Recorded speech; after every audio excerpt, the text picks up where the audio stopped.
Buckle up. The next 3 Batreps is the Tourney results that we run here every 3 months or so with custom scenarios like this one. Repulse.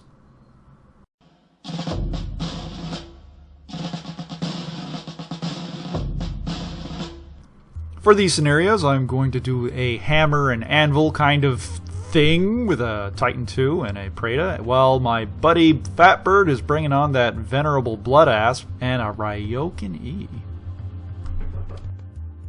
In this 3-round tourney, we use custom scenarios to help vary out the lists and encourage a kind of dynamic narrative play that supports at least how the fluff does things.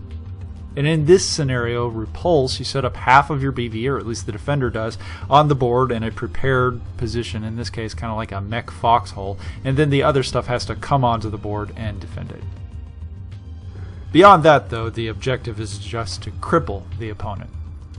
And in practice, especially since I elected to put the heavy assault unit on the board first, is to just buy time for a little while, or if you need to, fall back to the other units that are coming up, but you're going to forego your defensive position doing that. So, you know, it's a call you have to make, and you get to play a defensive game, which is usually, in most Battletech games, is just a pickup game where you just kind of rush at the other guy and, you know, try to kill him. He elects to, my opponent, Fatbird, decides to take his mech forces and group them up on the right side of the board. They are going to escort each other, move up along the side, and which I'm not going to get a whole lot of shots into this densely wooded, or roughly wooded and hilly area, and generally play it safe.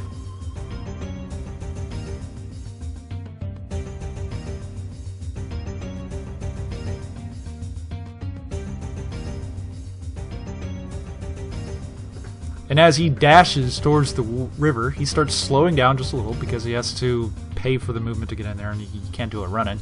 So he ends up stopping right in front of it. We go ahead and measure out the distance, and it turns out that the Titan actually has a shot at this range. He opens up with the LRMs on the MML9s and manages to tag the Blood Asp a couple times, just proving that that guy is at least awake in the cockpit, even if he isn't doing anything.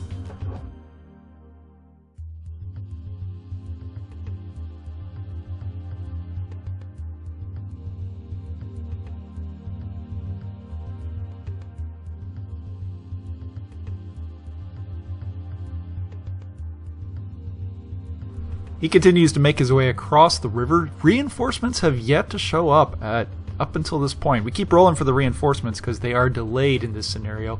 And just this turn, the Malak shows up with its phalanx loaded onto the sides, and they are going to rush onto the board on the right side just behind the camera, but you can't quite see it right now. And they are going to try to counter the clan advance. The idea here is to slow them down, buy them a little time, and let the Titan get up and out of his foxhole and move over to do something about it. The Titan's made the shots at his can. He's not going to be useful anymore in this position, and he's going to get up and move.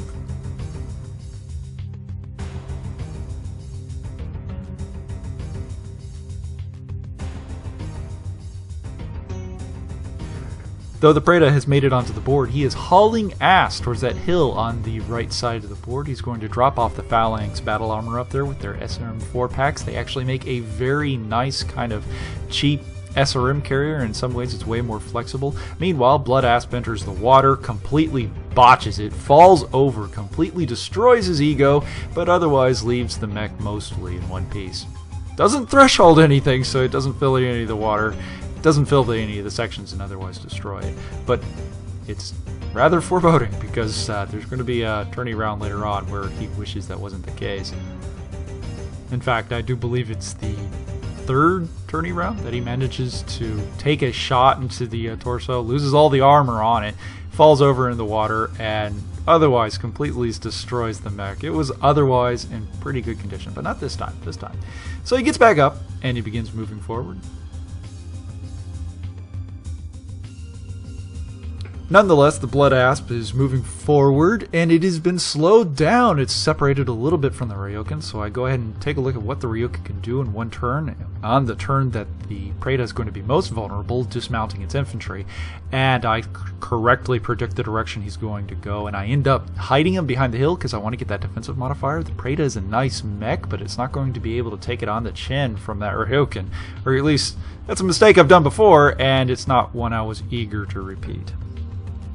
Titan finally gets up out of his foxhole or mech hole and starts moving up to the center area in there so that he can help take care of the Ryukin and the Blood Asp.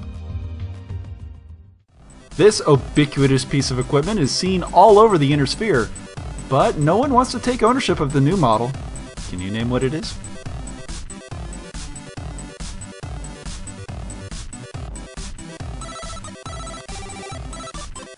Yeah, buyer beware, this piece of equipment is sold by Quixel, known for its quality, or in this case, the prodigious rate in which it sells the Hetzer means a lot of the Hetzers leave the factory without all its parts. Phalanx Battle Armor begins climbing the hill, taking their position. Blood Asp moves forward. Titan responds in kind. We're not going to run because this is a almost old school assault mech in terms of how it functions. We're going to slowly walk forward, get a good mod, and we're going to protect the Preda as he leaps away using his incredible movement mod to get some protection under the guns of that Titan. Shots ring home, of course. The clan decide to focus fire onto the Titan as much as they can and put a bit of damage onto it, but that thing is a monster. It has got not a lot of armor. I mean, it's about average for an assault of its size, but it's a zombie. It can just keep taking shots for days. And it's about this time that I realized one thing about the record sheet that was really surprising, and it must be baffling to the engineers that actually created it, that this thing puts all its ammos in its legs. What the hell, man?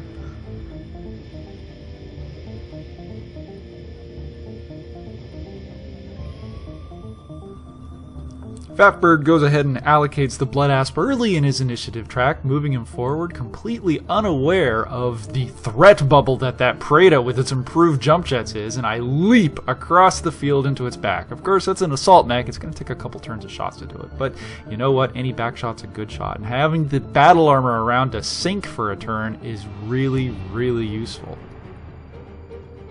The Titan II, however, is kind of in an okay spot, made better by the fact that the Ryokan came to him. I didn't really predict that would happen, but it makes sense from the clan player's perspective to take the ATMs and just shove those HE rounds right down the throat of whatever it doesn't like. But this is where things get interesting, because that fully armed and operational Titan II is actually really nice. 2 MML9s loaded with SRMs, heavy PPC, and all kinds of other nastiness. Just take a look. We just immediately put the piloting skill roll dice right next to the thing, because he opens up with that thing, putting all kinds of holes in that Ryokan. But, you know, those HEs are really nasty, and I just keep stacking the dice on the side of the Titan II, because it's just getting 40, 60 damage by the time everything was all said and done. I think we used a stacking PSR on this one. Normally in the tourneys we don't use the stacking PSR because that's a TAC Ops roll, not Total War. But he weathers it just the same. The armor holds. Oh, there you go. It was a +4. Yikes. Armor holds just the same, and for ton, he gives as well as he gets. But despite that, the clan pilot can't hold his liquor as he falls under the weight of fire from the Titan IIe. Gotta love that.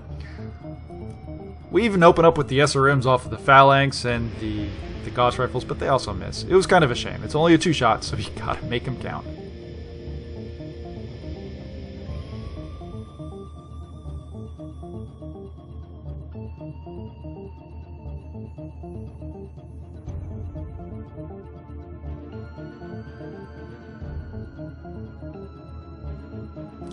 We once again sink the initiative. We've been losing the initiative constantly. We sink it against the battle armor, moving it forward because it's obvious, but the heat is so prodigious on the Titan that we go ahead and just stop where he's at. That's good enough right where it's at, and let the Blood Asp come to us. He's too busy trying to deal with the Titan IIe, or at least the clan player is trying to put a lot of fire under the Titan II and doing quite a bit of damage, but it's holding. The armor is buckling but holding, and the Preda is just chewing the back off the Blood Asp.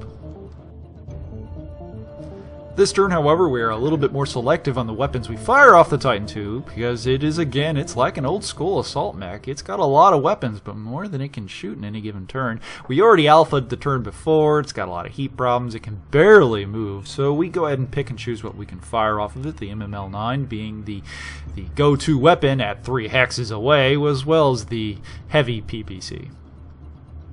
I think we also throw in some medium lasers on that. They all connect home, completely leaving the Ryokan destitute for armor. It's got a lot of problems when it heads back, and it's going to face a PSR at the end of the turn. Again, the Preda fires into the back of the Blood Asp, doesn't quite chew up anything important, but the game continues on.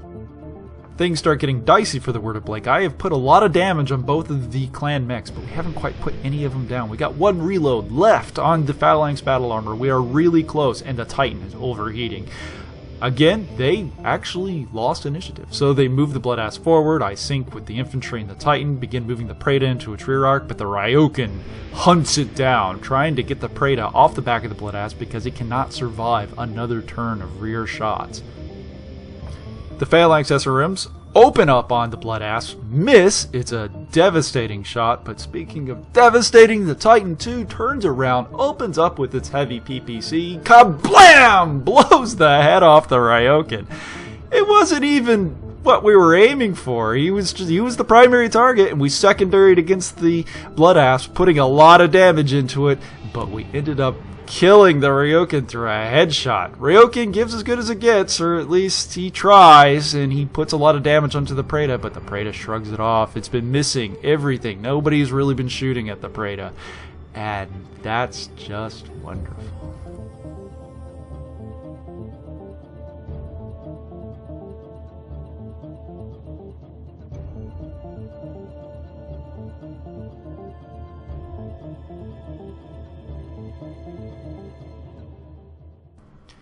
So the clan player's in a really dicey situation. He's got battle armor on one side, assault mech that's mostly in one piece, right in front of it, hunting unit on the other side, but we end up losing the initiative, and because of the way Battletech backloads everything, he ends up moving almost freely.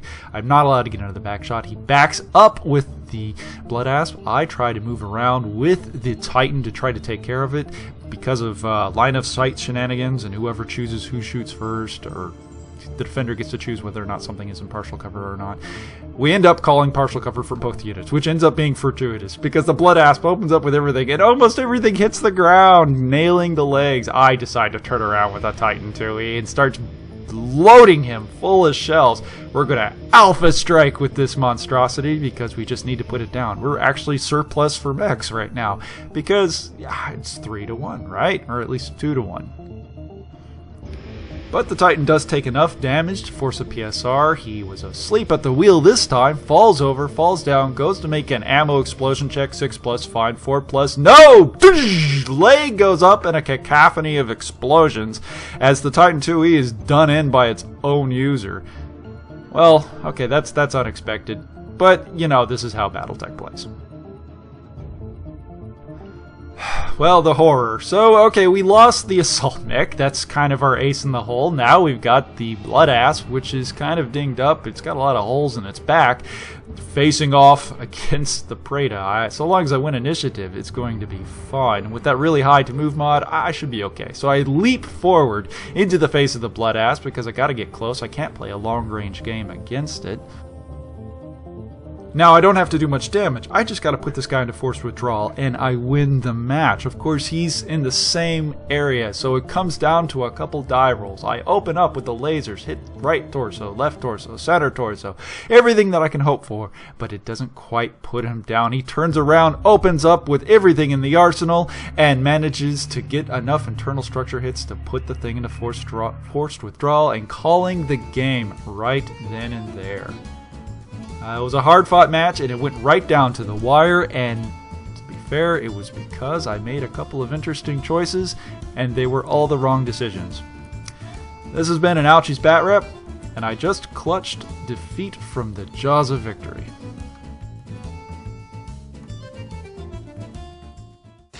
Okay. PPC on the Ryokan. Primary target, range 4, 5, your mod, 6. But with the pilot, it goes back down. Thank you, dice. You know, I'm liking this whole vet pilot. Yes! Oh, yes! The crowd! Well, I go wild! Yes! What happened? The one shot that mattered. The heavy PPC. I only got 5 points. Boom! Then you suddenly get victory points for losing a pilot.